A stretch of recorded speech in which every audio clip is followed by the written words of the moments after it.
비트코인이나 주식이나 거꾸로 투자를 해야 돼요. 그러니까 남들이 투자하지 않을 때, 내려갔을 때, 그럴 때 투자를 하는 게 되는 겁니다.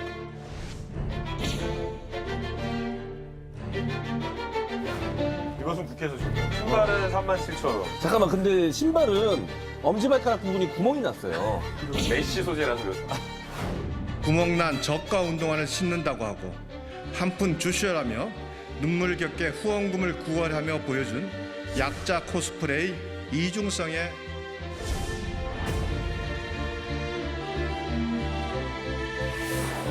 코인을 돈 번 게 아니구나. 이제 그 당시에는 망했었죠. 그 당시에는 코인으로는 지금. 망했었고요. 전세 자금이 나왔던 게 있었는데 그 전세 자금을 이제 주식에다 투자를 해가지고 이제 주식으로 좀 벌었어요.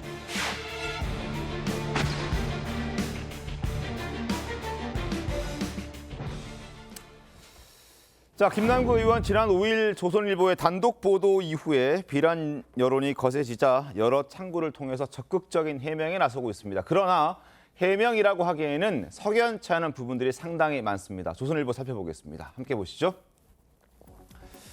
자, 코인 없다던 김남국 의혹 터지자 다른 거래소로 옮겼다라고 해명하고 있습니다. 그러나 말들은 참 많이 나오고 있습니다. 왜냐하면 핵심이 빠진 입장문만 3차례나 내놨기 때문입니다. 코인 현금화 했냐라는 질문에 일단 그 부분에 대해서는 함구하고 있습니다. 계좌를 공개하겠다라고 오늘 예고를 하고 있긴 합니다만 얼마나 구체적으로 더 내놓을지는 한번 살펴봐야 될 것 같고, 그리고 과세유예법 발의에는 문제가 없다라는 입장인데 부모 모시면 간병비법 발의 못하냐, 이해충돌 적용 과하면 입법권이 제한된다라고 얘기하면서 자신의 해명을 좀 쏟아내고 있는 그런 상황입니다. 그러나 여전히 핵심은 가상화폐 투자금의 출처와 인출 이후에 자금의 행방이 중요한데 이 부분에 대해서는 이야기를 하고 있지 않기 때문에 여전히 해소는 안 되고 있는 것 같더라고요. 그렇죠. 본인의 가상화폐 지갑이 네. 있지 않습니까? 거래소에 가면 그 지갑에 작년 1월부터 2월 사이에 80만 개의 위믹스라는 가상화폐가 들어갔잖아요. 그렇습니다. 그러면 80만 개를 샀을 거 아니겠습니까? 네. 샀으면 그 80만 개가 도대체 가치가 얼마냐? 그래서 지금 이제 조선일보 보도에 따르면 그게 60억 원 정도 된다는 거고요. 네. 자, 그러면 60억 원을 좀 싸게 샀다고 할지라도 거의 60억 원 가까이 되는 돈을 들여서 그걸 했다고 봐야 되는데 그러면 그 김남국 의원은 국회의원이니까 이제 요새 그 재산 등 공개를 합니다. 네. 재산 공개 전 재산이 올해의 경우 15억 남짓돼요. 맞습니다. 그러면 이 60억 원이라는 거의 출처는 다 의문시되죠. 거기다가 작년 2월 말에서 3월 초에 이 80만 개의 위믹스를 다 인출을 했어요. 네. 인출했다는 얘기는 현금화했다는 얘기는 아니에요. 그 지갑에서 꺼냈다는 뜻이죠. 네.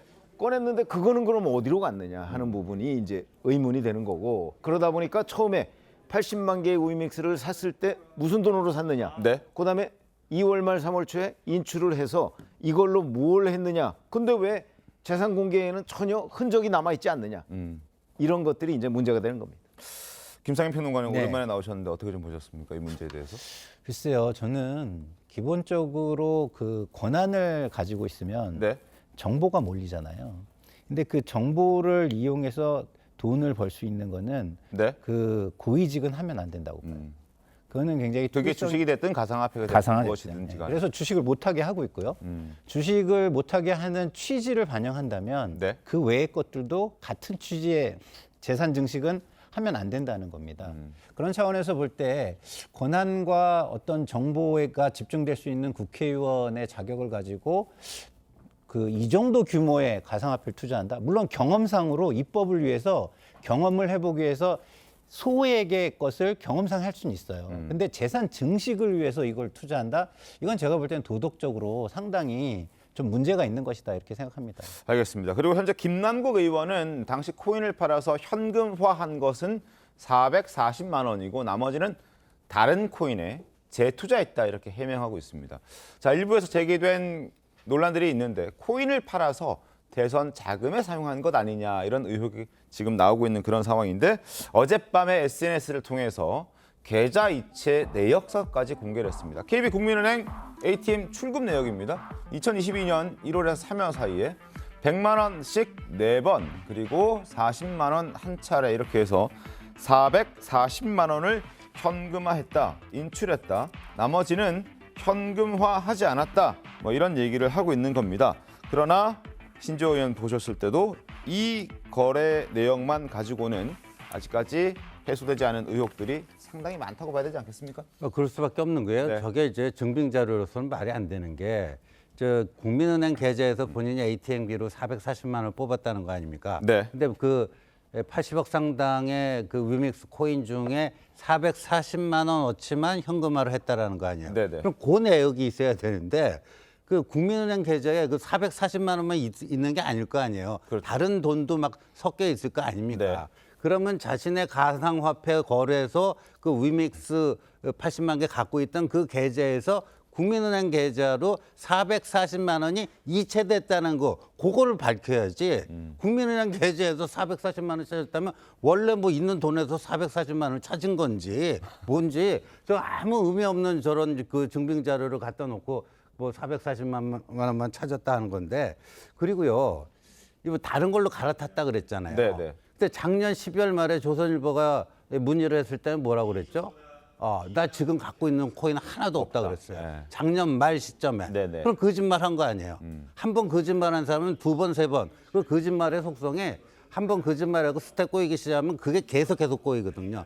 거짓말이 거짓말을 낳는 그런 시스템인데, 지금 저 440만 원 현금화도 전혀 엉뚱한 자료를 제출해 놓고 그걸 믿으라고 지금 강요하고 있는 게 아닌가 보입니다. 뭐 오늘 추가적으로 계좌 내역서를 공개하겠다라고 얘기를 하고 있습니다만 어떤 계좌 내역이 공개가 될지는 좀 기다려봐야 될 것 같다라는 생각이 듭니다.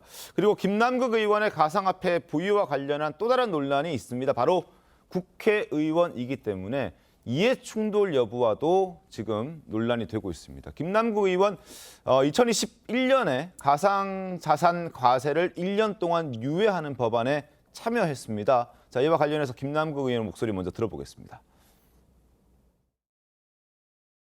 과세 대상을 뭘로 볼 것이냐라고 보니까 주식이나 이런 것들은 뭐 분류가 되는 게 있는데 가상화폐를 우리가 주식으로 볼 만한 법적 근거가 없는 거예요. 그럼 그냥 이거는 물건을 양도한 양도 차익으로 보는 거예요. 그러다 보니까 과세가 이렇게 세게 좀 되는 것 같더라고요. 그러니까요. 합리적인 그 국민들의 의견을 들어서 과세할 필요는 있지 않을까. 자, 자신도 60억 원에 해당하는 가상화폐를 보유하고 있었고, 그런데 하필이면 공교롭지만 저런 법안에 참여했다라는 부분은 이해충돌 논란에서 벗어날 수는 없을 것 같다는 생각이 듭니다. 네, 그러니까 김남국 의원 같은 경우에는 앞서서 말씀하신 것처럼 이해충돌의 범위를 너무 넓히면 네. 입법권에 문제가 발생하지 않느냐라고 이제 반박을 하고 있습니다. 예를 들면 다자녀인 의원이 다자녀와 관련된 복지 혜택을 주는 법안을 그러면 발의하면 이해충돌이냐라고 얘기를 하는데, 사실상 그것과는 저는 좀 결이 다르다고 생각을 하는 것이, 네.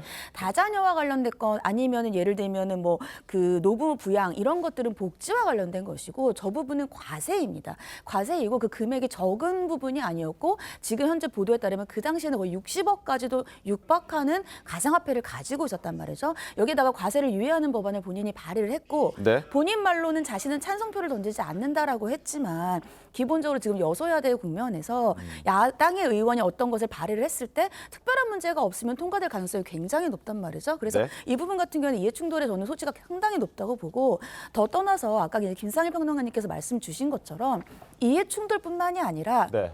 정보를 이용할 가능성이 굉장히 높다는 것이 저는 더 큰 문제라고 생각을 합니다. 지금 이 당국에서는 어떻게 생각을 하냐 하면 굉장히 투자를 잘했다는 거죠. 네. 이 투자를 잘했다는 것이 정보가 없으면 법안을 발의하기 직전에 돈을 다 한꺼번에 뺀다든지, 아니면 어떠한 주식에 관련되어 주식이 계속해서 2배, 4배로 오른다, 이러한 것들 자체가 정보를 이용한 것이 아니냐라는 의심을 하고 있단 말이죠. 이 부분이 더 먼저 선제적으로 밝혀져야 될 부분이 아닌가라는 생각이 듭니다. 알겠습니다. 그리고 최병우 위원님, 일단 공동 발의는 했지만 마지막에 투표할 때는 자신은 찬성표를 던지지 않았다, 이런 얘기도 하던데. 그런 거 처음 보죠. 자기가 발의한 법안에 대해서 표결이 이루어지는데 거기에 찬성표를 던지지 않았다. 네. 반대했다는 얘기인지 기권했다는 얘기인지는 잘 모르겠어요. 네. 그런데 찬성표를 던지지 않았다. 그럼 자기가 왜 발의했습니까? 그렇죠? 이런 것이 이제 앞뒤가 맞지 않는다는 네네. 얘기고, 그다음에 더군다나 이 청년 투자 계층, 왜냐하면 이 가상화폐에 대한 투자는 그 중장년층은 네. 이 블록체인을 기반으로 하고 뭐가 복잡해요. 그래서 네네. 잘 모르기 때문에 투자를 못 합니다. 그래서 이제 청년 계층이 많이 하거든요. 네. 그러다 보니까 청년 그 투자 계층을 보호한다는 명분으로 저 법안을 발의했던 거예요. 근데 그렇게 보호하겠다고 해놓고서 막상 법안 투표할 때쯤 되니까 자기는 찬성표 안 던졌다. 이게 뭐 앞뒤가 전혀 그 성립이 안 되는 얘기죠. 이런 얘기를 지금 해명이라고 지금 내놓고 있고, 네. 그다음에 본인이 가상화폐를 보유하고 있었느냐 없었느냐 뭐 이런 부분도 지금 계속 해명이 오락가락하고 있어요. 그렇습니다. 이러면 더욱더 의심을 불러일으킬 수밖에 없는 것이고, 그렇기 때문에 네. 지금 현재 뭐 오늘 이제 공개한다고 뭐 얘기는 하고 있습니다만은 지금 그 FIU 금융정보분석원에서 왜 김남국 의원의 가상화폐 거래를 이상 거래로 분류를 했을까요? 저렇게 ATM기에서 뭐 작년 1월부터 2월까지 440만 원을 뽑았다. 이렇게 명확하게 드러나면 절대 이상 거래로 분류했을 리가 없잖아요. 네. 이상 거래라는 기준을 정확하게 지금 FIU가 밝히지는 않고 있지만 적어도 FIU라는 곳은 뭐 하는 곳이냐면 돈 세탁 의심, 네. 그다음에 뭐 내부자 거래 의심, 네. 뭐 이런 것들이 의심될 때 수사 의뢰하고 그걸 걸러내는 기관이란 말이죠. 거기서 이상 거래로 분류했다는 거는 굉장히 이건 뭔가 범죄 의혹이 있다는 걸로 우리가 받아들여질 수밖에 없어요. 네. 근데 그런 부분을 지금 저런 식으로 해명해 가지고 넘어갈 수가 없다. 이렇게 생각합니다. 알겠습니다. 그리고 김남국 의원 불법 거래 의혹을 전면 부인하면서 자신의 금융 수사 정보가 노출된 것이 한동훈 검찰 작품이다 이렇게 얘기를 하고 있습니다. 그리고 한 장관을 끌어들였는데 한 장관도 입장문을 냈습니다. 자, 한동훈 검찰의 작품이라고 생각된다. 윤석열 정부의 실정을 덮으려는 아주 얄팍한 술수다 이렇게 얘기를 하고요. 국민의힘 이준석이 가상화폐로 돈을 벌면 자랑이 되고 김남국이 투자해서 돈을 벌면 문제가 되느냐. 모든 것을 걸고 진실 게임하자. 정치 생명 걸고 전 재산도 다 걸겠다 이렇게 얘기를 합니다. 한동훈 법무장관 입장 보겠습니다. 누구도 김 의원에게 거액의 코인을 사라 한 적도 금융당국에 적발되라고 한 적도 없다. 아무 사실, 근거, 논리 없이 국가기관을 폄훼하는 것이 굉장히 유감스럽다 이렇게 얘기를 하고 있습니다. 신조 의원님 어떻게 좀 보셨습니까? 이게요. 지금 네. FIU가 그 금융정보분석원에서 이게 네. 이상거래라고 봤는데 이걸 이상거래라고 판단한 최초의 그 기관은 FIU가 아닙니다. 바로 그 김남국 의원이 거래하고 있던 그 가상화폐 거래소예요. 거래소에서 FIU에 통지를 한 거예요. 아무래도 이거 수상하다, 이상하다, 냄새가 난다. 이게 왜 그러냐면요. 거래소 자체적으로 봤을 때도 김남국 의원의 거래가 수상했다. 그렇죠. 그러니까 80만 개인데 80만 개가 이제 작년 3월 25일 실명제를 앞두고 전량이 인출되는데 네. 그러면 이게 80만 개가 언제 들어왔는가? 작년 1월에서 2월 사이에 대량 유입이 된단 말이에요. 그러니까 1월에서 2월 사이에 대량 유입이 있다가 한두 달 있다가 전량 빠져나가니까 이건 봐도 이상하다. 근데 이제 거래소라는 건요. 김남국 의원이 이 거래소에 자기 지갑을 갖고 있었기 때문에 네. 김남국 의원은 그 거래소 입장에서 보면 고객입니다. 그러니까 거래소 입장에서 보면 웬만하면 고객을 좀 감싸주고 좋은 쪽으로 해주려고 하는데 네. 근데 이건 누가 봐도 이상한 거래다 보니까 이거를 자진신고하지 않으면 나중에 자기들이 좀 불이익을 당할 수도 있다. 이런 위기감이 있었기 때문에 금융정보분석원에 이걸 통보를 한 것이고 또 금융정보분석원이 들여다보니까 이게 이상하다. 네. 거래소가 그 문제 제기한 게 맞네. 그래가지고 검찰에 또 저기를 통보를 한 거고요. 검찰도 이걸 들여다보니까 맞다 해갖고 그 계좌 추적 영장을 신청했는데 법원만 그걸 기각한 거예요. 그러니까 가상화폐 거래소, FIU, 검찰 이 세 군데 기관이 이거는 수상한 거래다라는 걸 다 공통으로 인지를 한 겁니다. 그리고 나서 이제 그 뭐 한동훈 장관이 나와도 나오지.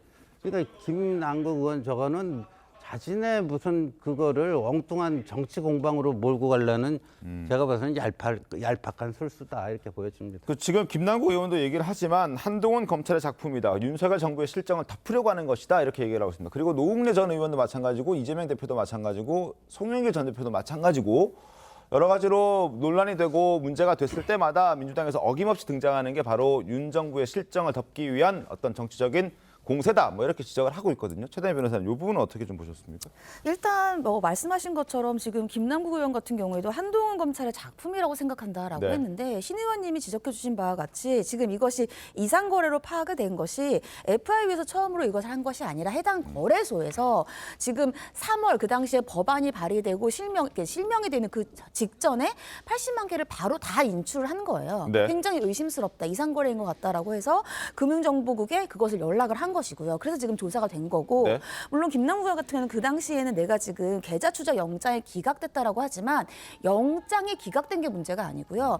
영장이 기각됐지만 여전히 수사는 진행 중입니다. 네. 그러니까 이것이 문제가 없다라고 판단을 해서 영장을 기각한 게 아니라는 거죠. 그렇기 때문에 지금 현재 검찰은 수사가 계속되고 있는 상황이고 이것이 한동훈 장관이 예를 들면 법무부 장관이고 법무부 장관은 아시다시피 검찰의 총장만을 지휘할 수 있을 뿐 각각의 사건을 지휘할 수는 없습니다. 그래서 김남국 의원의 이런 어떤 사실상 어떤 재산의 신고 의무도 없는 코인을 가지고 김남국 네. 의원을 타겟을 삼아가지고 여기에 대해서 수사를 하도록 했다라고 하는 것은 좀 김남국 의원이 너무 과하게 생각을 하고 있는 것이 아닌가라는 생각이 듭니다. 김상현 평론가님 어떻게 보셨습니까? 일단 이 코인이라는 것이요. 일단 투명성이 굉장히 약해요. 굉장히 불투명한 분야예요. 그래서 강남이나 이런 데 일대에서 이것을 편법 증여나 편법 상속의 수단으로 쓰여진다고 해가지고 정부 당국에서 굉장히 관심을 가지고 계속 제도를 만들고 들여다보는 분야입니다. 네. 아까도 제가 말씀드렸지만 그냥 하기에는 너무나 규모가 커요. 이거 재산 증식을 위해서 했다고 봐야 되거든요. 그러면 국회의원이 재산 증식을 위해서 제도권 바깥에 이런 것들을 정보를 이용해서 해야 되느냐? 저는 그건 말이 안 된다고 봐요. 지금 우리가 지금 불법성만을 중심으로 이야기를 하는데 이건 불법성이 아니더라도 국회의원의 위치에서 하면 안 된다는 게 기본적으로 저는 느껴야 되는 거라고 봅니다. 우리가 조국 전 장관이 주식 못하게 하니까 사모펀드에 넣어가지고 재산을 증식하려고 했잖아요. 네. 그 부분에 대해서도 우리는 도덕적으로 문제가 있다고 봤어요. 네. 저는 똑같이 봅니다. 이거요. 권한과 권력과 정보를 많이 가진 자가 돈을 벌 수 있는 게임의 장에서 돈을 벌려고 했다. 이게 지금 현재 국회의원이 할 일인가? 이런 거는 저는 문제가 심각하다고 보고요. 그리고 해명의 부분으로 넘어가면 네. 이것이 기본적으로 다 거래소와 거래한 내역이라는 게 존재를 해요. 그거를 다 까면은 사실은 되거든요. 근데 그건 안 하고 금융계좌에서 현금을 인출한 것만 지금 공개를 하잖아요. 네. 이런 부분도 국민들이 볼 때는 왜 그냥 간명하게 네. 응? 투명하게 한 번에 그냥 해명을 하지 저렇게 할까? 뭐 상황을 자꾸 뭔가 이렇게 조정을 하려거나 어느 방향으로 가져가려고 하거나 이런 시도를 할까? 이렇게 하면 국민들은 점점 의구심은 커질 수밖에 없다. 저 이렇게 생각합니다. 알겠습니다. 그리고 민주당도 상당히 당혹스러워하고 있습니다. 돈봉투 사건도 아직 제대로 해결하지 못한 상황에서 김남국 의원의 가상화폐 의혹까지 터져버렸기 때문에 민주당도 상당히 당혹스러워하는 분위기입니다. 강선우 대변인 목소리 들어보겠습니다. 관련해서 당의 입장은 따로 아직 없는 건가요? 지금 소통하고 있는 단계여서요. 네, 지금 현재 상황은 관련해서 상황 공유하고 그리고 소통하고 있는 그런 단계입니다. 앞서 신문에서도 짚어드렸습니다만 돈봉투 사건과 관련해서는 자체 조사를 포기했습니다. 자체 조사의 실효성이 없다라고 판단했고 검찰에게 수사를 맡기겠다 이렇게 얘기를 했는데 그때 기류와 달리 최병우 의원님 일단은 김남국 의원 가상화폐 관련해서는 아주 선대적으로 나서겠다라고 얘기합니다. 그 배경은 어디 있을까요? 글쎄요, 돈봉투 의혹과 관련해서 그 검찰 수사에 맡기겠다고 해놓고 지금 김남국 의원의 이 가상화폐 보유 문제는 이것도 검찰에서 수사하고 있습니다. 네. 이제 FIU가 수사 의뢰를 해서 수사를 하고 있는데 현재 그 수사가 어디까지 진척돼 있는지는 밝혀진 게 없어요. 네. 그러면 이것도 일관되려면 네. 검찰 수사에 맡기면 되잖아요. 그런데 이거는 또 자체 진상조사를 하겠다 이렇게 얘기하다 보면 민주당의 기준은 도대체 몇 개냐? 민주당 자체가 이런 사건을 대할 때 기준이 오락가락한다 이런 지적을 하나 더 추가할 수밖에 없는 거고. 네. 자, 이거는 그러면 김남국 의원의 코인 문제를 당 차원에서 수사하는데 과연 저게 조사가 제대로 될까? 아까 김상일 평론가 말씀하셨듯이 이게 굉장히 불투명해요. 네. 그다음에 코인 종류가 굉장히 많고요. 그렇기 때문에 더군다나 지금 현재까지 김남국 의원의 이 해명이나 이 가상화폐 보유가 이 시점까지 불법이다 이렇게 딱 집어서 얘기할 수 있는 게 없어요. 현재. 네. 그렇죠? 다 그냥 뭔가 편법인 것 같고 불법 의혹이 있는 수준이거든요. 네. 그거를 지금 민주당에서 어떻게 과연 조사를 할 것인가. 그러니까 이 조사하려면 네. 돈봉투 의혹처럼 뭐 다 조사를 하든가 아니면 다 조사할 능력이 안 되면 그냥 자기들이 피하고 검찰 수사에 맡기든가 이렇게 해야 되는 거지. 이렇게 막 기준 여러 개를 가지고 이쪽에는 뭐 저 검찰 수사에 맡긴다고 하고 이거는 우리가 조사하겠다고 하고 하는 거는 이 자체가 제가 보기에는 국민들한테 별로 평가받지 못할 일이다 이렇게 생각합니다. 저 여기에 대해서는 조금 좀 보태면은요 이런 네. 겁니다. 기본적으로 현금은요 흐름을 파악할 수가 없어요. 그럼 강제 수사권으로 주변까지 데려다가 강제로 막 물어보고 여러 가지 자료를 수사해가지고 해야 되는데 이거는 사실은 거래소 내역이나 이런 거를 당에서 제출하라고 하고 하면 자료를 통해서 충분히 저는 조사를 할 수 있는 거라고 보기 때문에 당연히 조사를 해야 되고요. 그리고 사실은 현금 흐름을 우리가 알 수 없다 그래도 그것도 저는 당에서 진상조사를 하는 게 맞다고 봅니다. 그래서 나중에 당에다 거짓말을 했으면 그 거짓말에 대해서 책임을 물을지언정 네. 거짓말이라도 거짓말을 그 상대 대상자가 할지라도 저는 적극적인 진상조사를 해서 그 결과를 국민에게 이야기하는 게 맞다. 저는 이렇게 생각합니다. 알겠습니다. 그런 차원에서 국민의힘도 비판의 목소리를 내고 있습니다. 자, 국민의힘에서는 방산 주식 재테크에 여념이 없었던 이재명 대표와 꼭 닮았다 이렇게 비판하고 있습니다. 목소리 들어보시죠.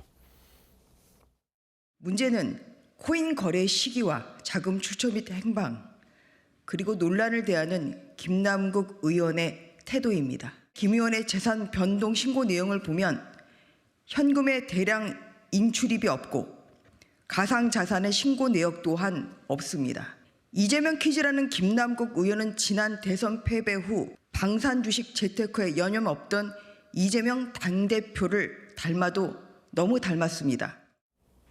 자, 그래서 국민의힘에서는 지금 국민의힘 국회의원들 중에서는 가상화폐와 관련해서 논란이 된 사람은 드러난 것은 없습니다. 그러나 전수조사하는 방안도 아이디어로 나왔다고 하던데 이것도 실효성이 있습니까? 저는 저거는 한번 좀 검토를 해봐야 되는데 주식하고 코인하고 이게 굉장히 차별적입니다. 우리가 국회의원이 주식을 갖고 있는데 자기가 소속된 그 상임위원회하고 자기가 보유하고 있는 그 주식과의 어떤 관련성이 있으면은 이런 경우에는 그거는 뭐 허용을 안 백지신탁하죠. 해줘요. 네, 그렇죠. 그러니까 뭐 주식 백지신탁을 해야 된다든가. 그래서 그런 주식을 갖고 있는 의원들 중에서 나는 이 상임위를 가고 싶은데 그 상임위에 가면 내가 갖고 있는 주식을 백지신탁해야 되니까 딴 상임위 가고 이런 케이스가 왕왕 있습니다.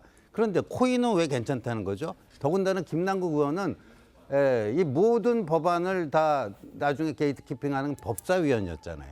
법사위원이었으면요, 당연히 이게 그 관련성이 있는 거죠. 있는 건데 주식은 직무 관련성이 있으면 백지신탁하라고 해놓고 코인은 괜찮다. 이게 제도적인 미비에서 나온 것은 이제 악용한 거다. 물론 지금 현행법상은 이게 뭐 불법이 그 코인을 들고 있는 게 불법은 아니지만요. 네. 전체적인 그 형평성을 보면 그렇고 그래서 요번에 이제 김남국 사건이 이게 터졌으니까 저는 이게 김남국 의원만이 아닐 수가 있다라고 생각하는 게 지금 몇 년 전부터 이제 여의도에서 돌아다니는 얘기 중에 하나가 이제 코인이 한참 뜰 때 말입니다.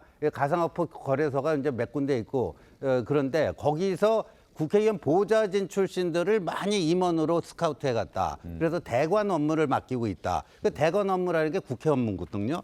네, 그런데 그때가 이제 문재인 정권 때 아닙니까? 그래서 민주당 쪽 보좌진들이 꽤 간 걸로 알고 있어요. 그러면 거기 가 있으면 아무래도 인맥이 있다 보니까 그 내부 정보를 쉽게 접할 수 있는 또 그런 그게 되는 겁니다. 그래서 이게 비단 김남국만의 문제인가? 그리고 국민의힘 내에도 이런 사람들이 있을 수 있다고 봐요. 그러니까 이번에 국회 차원에서 뭔가 이걸 한번 들여다보는 이런 거를 만드는 것도 필요하다고 봅니다. 알겠습니다. 법안도 꽤 많이 올라가 있는데 이게 통과가 잘 안 되는 것 같더라고요. 다 이런 그러니까 지금 이해관계 말씀하신 때문에 게 그런 거겠죠. 저런 의심을 또 네. 해볼 수가 있는 거예요. 그러니까 대관 로비를 위해서 국회 보좌관 출신들이 많이 이 거래소 측에 영입이 됐다는 얘기는 네.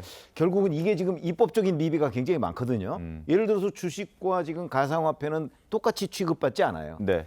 과연 가상화폐가 증권이냐 아니면 그냥 하나의 상품에 불과하냐 뭐 이런 거에 대한 법률적 규정이 제대로 안 돼 있어요.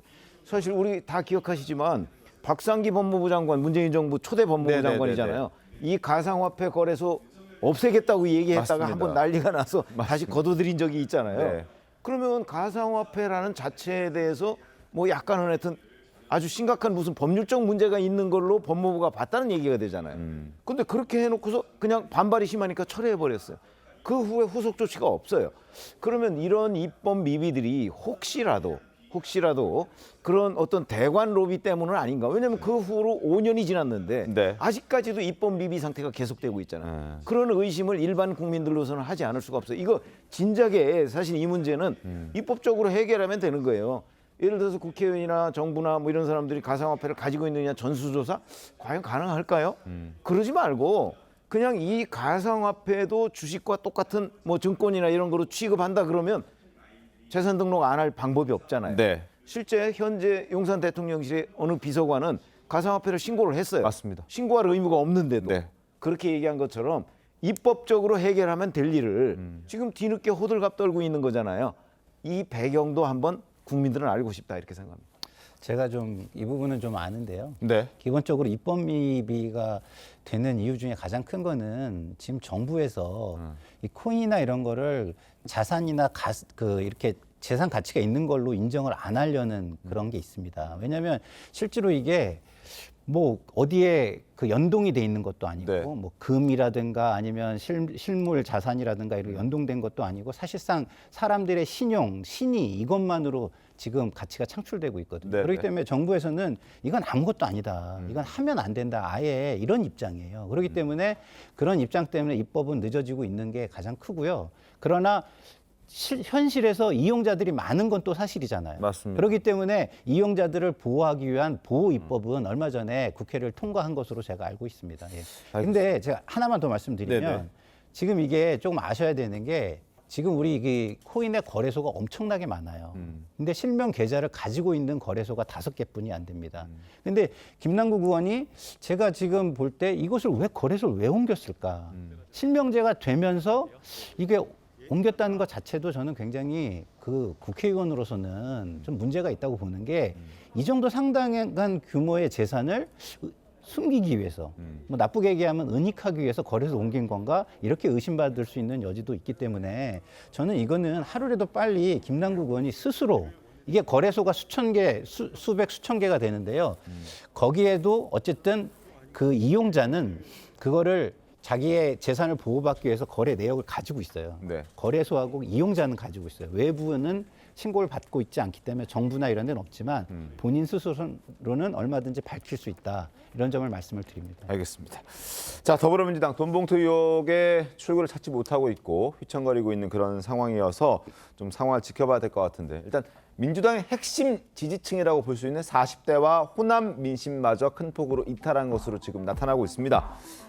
지금 20대, 30대, 40대, 50대를 쭉 보고 계신데 4월 넷째 주에 비해서 40대의 지지율이 5월 첫째 주에 와서 거의 22%포인트가량 하락한 걸 볼 수 있습니다. 호남 지역도 51%, 전주 대비 11%포인트 하락했습니다. 김상일 평론가님, 이건 지금 김남국 의원의 가상화폐 이슈 이전에 조사된 내용입니다. 만약에 이 이후에 다시 한번 조사가 이루어지면 더 떨어질 수도 있는 거 아닙니까? 네, 전 그렇게 생각을 합니다. 왜냐하면 진보 정당을 한다. 내지는 진보에 가까운 조금 그쪽을 지향하는 정당을 한다는 거는 뭐냐면 보수 정당에 비해서 우위가 있어야 돼요. 그 우위가 뭐냐? 제가 볼 때는 가장 큰 게 도덕성이거든요. 지금까지 그래 왔어요. 근데 이 도덕성을 버리려면 이 도덕성을 대체할 만한 게 더 있어야 되지 않습니까? 뭐 그거는 예를 들어서 그런 보수 진영보다 월등한 능력을 갖춘 사람들로만 한다든가 아니면 투명성이 월등하게 높다든가 이런 게 있어야 되는데 그렇지도 않잖아요. 그러면 기존의 경쟁력, 가장 큰 경쟁력이 될 수 있었던 가장 중요한 가치를 잃어버린 진보 지향 정당 내지는 진보 정당 지지율은 계속해서 저는 떨어질 수밖에 없다고 생각하고요. 이거를 다시 찾아오는 방법은요. 다시 진보의 가치, 진정한 가치를 되살리는 것뿐이 없다. 이렇게 좀 말씀을 드리고 싶습니다. 알겠습니다. 자, 돈봉투 의혹 수사를 잠깐 살펴보도록 하겠습니다. 검찰도 이 속도를 좀 내고 있는 그런 상황인데 최다미 변호사님, 이번 주에 뭐 현역 의원들이 줄 소환될 수도 있다는 얘기도 있던데. 네, 그러니까 이제 윤관석, 이제 이성만 의원 같은 경우는 이제는 이제 자진 탈당의 형식으로 나왔기 때문에 무소속 의원이 됐죠. 그래서 네. 지금 소환 일정을 조율 중이다라는 얘기들이 나오고 있는데, 근데 이제 검찰의 입장에서는 먼저 현역 의원들부터 수사를 하지는 않을 걸로 보여요. 그러니까 물론 이제 줄 소환이 예정되어 있지만 과연 시점이 어느 정도인가? 그럼 이제 원외와 관련되어서 있었던 위원장이라든지 관련되어 있는 캠프 관련자들을 먼저 조사를 하고 네. 그 이후에 이제 현역 의원들을 소환 조사를 할 것으로 보이는데, 말씀하신 것처럼 윤관석, 이성만 의원 같은 경우에는 녹취록에 실명이 나오고 있기 때문에 먼저 조사가 이루어질 것으로 예상되고 있는 상황입니다. 알겠습니다. 그리고 강내호 씨는 어떻게 될 것 같습니까? 오늘 영장 실질심사 있는 것 같던데. 강래구 씨 같은 경우에는 영장 실심사 그 당시에는 이제 뭐 증거인멸을 우려라든지 이런 것들이 없다라고 검찰이 봤습니다. 아니, 법원이 봤습니다. 그래서 검찰 입장에서는 이러한 그 증거인멸과 관련돼서 좀 더 보강해서 이번에는 이제 영장을 청구하겠다, 재청구하겠다라는 입장인데, 지금 검찰에서 나오고 있는 언론들을 보고 있으면 단순히 예를 들면 증거인멸의 입맞추기뿐만이 아니라 여러 가지 예를 들면은 뭐 어떠한 증거를 물질적으로 없애거나 이러한 것들이 있다라고 얘기들이 나오고 있어요. 여기다 더해가지고 지금 현재로 그 강래구 씨의 진술이 검찰에서는 부인을 하다가 네. 저번에 영장실질심사에서는 인정하는 것처럼 바뀌었기 때문에 증거인멸의 우려가 없었다고 하는데, 사실은 그렇게 입장이 바뀌는 것 자체가 부인을 하는 것처럼 보일 수가 있어서 그런 부분들을 좀 더 보강하지 않을까라 예상이 됩니다. 알겠습니다.